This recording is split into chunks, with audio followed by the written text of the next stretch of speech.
students, to sign in into your Chrome browser, open the Chrome browser, click on the three dots at the rightmost top, click on Settings, click on Sign to Chrome and click on Add Account.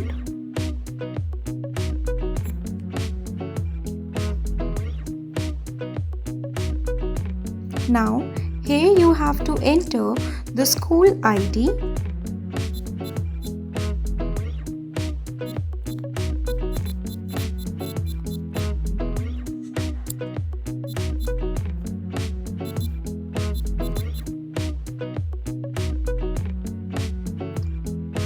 click on Next. Now here enter your school ID's password. Click on Next. Click on I agree.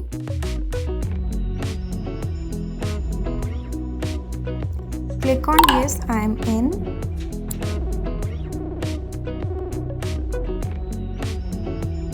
And now you have logged in into your Chrome browser using your school ID.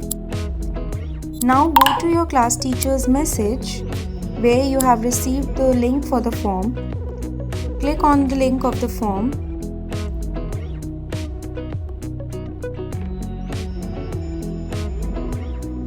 And your registration form will be open.